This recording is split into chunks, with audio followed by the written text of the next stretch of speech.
Do you want an Igbo president? I want a competent president. That is one question. I do not want a numbskull to become president of Nigeria simply because he's Igbo. Do numbskulls govern a country? I don't, yes. Have they governed Nigeria before? If Nigeria were otherwise governed, we won't be in this mess that we are today. Look at, we are in a mess now. Who is a numbskull?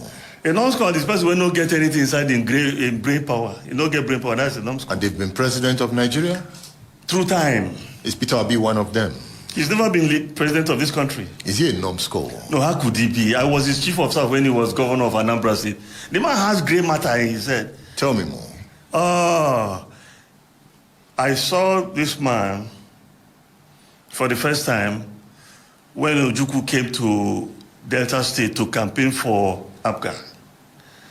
And I talked to him there, asked him a few questions, and I said, well, let's see how it goes. And I went to him. When the governorship election took place in Anambra State, Ngige was declared winner and sworn in as governor.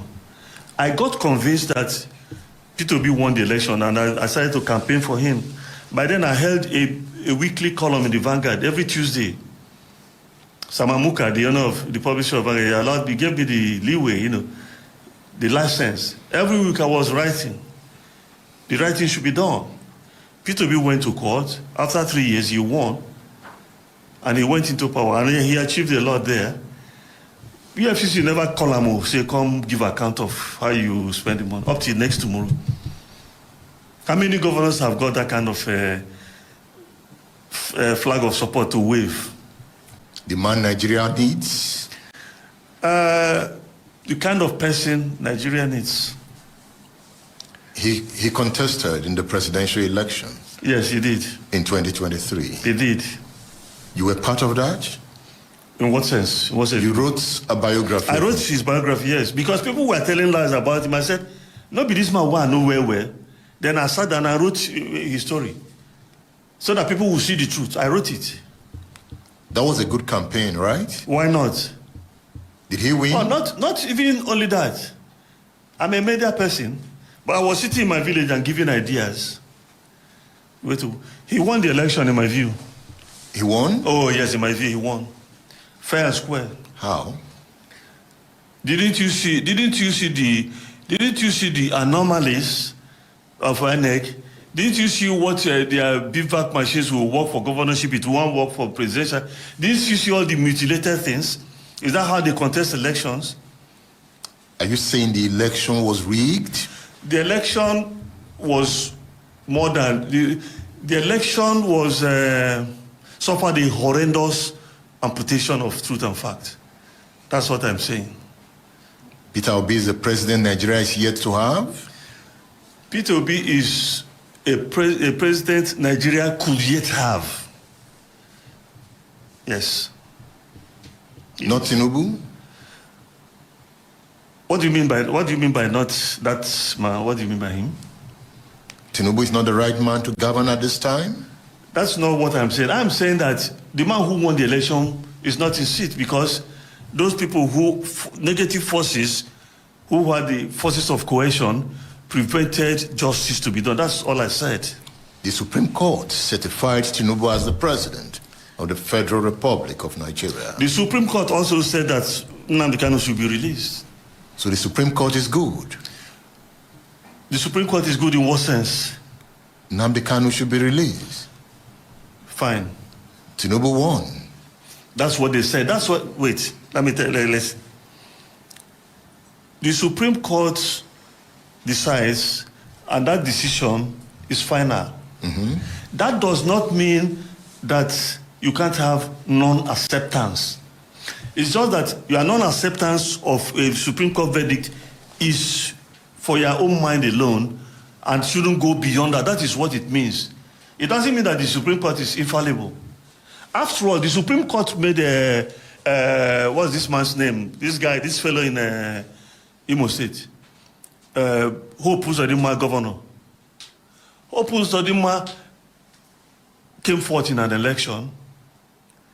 All the records were there. Hope Uzodinma became governor of Imo State. And he's even still there. Is it not the Supreme Court that decided that? Should I accept it? In my mind, I didn't accept it, but I will not go and carry placard. I will not go and cause dissension or destruction. But you can't force a man what he will believe.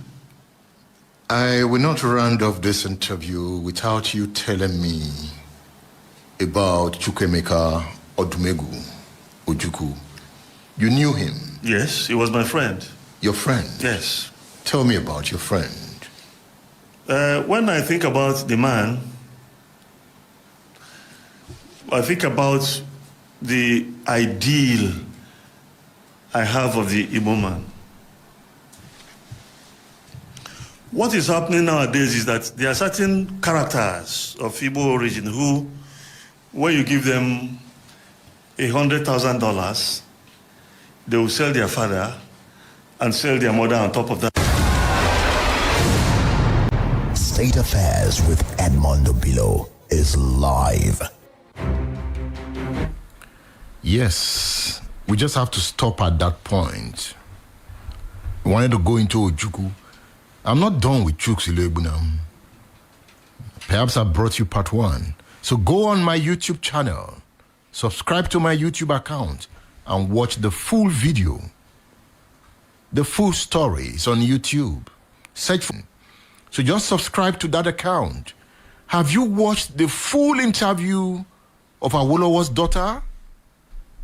Okay. By next week, that interview will be on that YouTube channel. The interview with Dr. Tokunbo Awolowo Dosunmu. The story of Awo will be on that YouTube channel. So subscribe to the account. Once we drop it, you get the notification.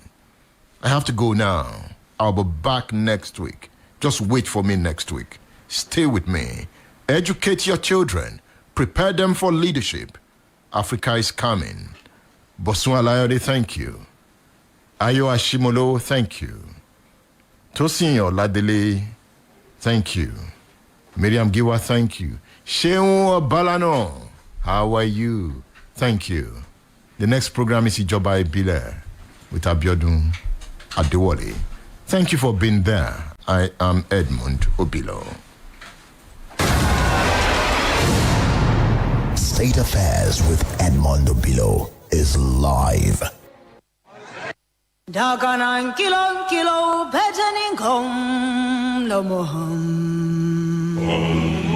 Pejanin kom lo moham.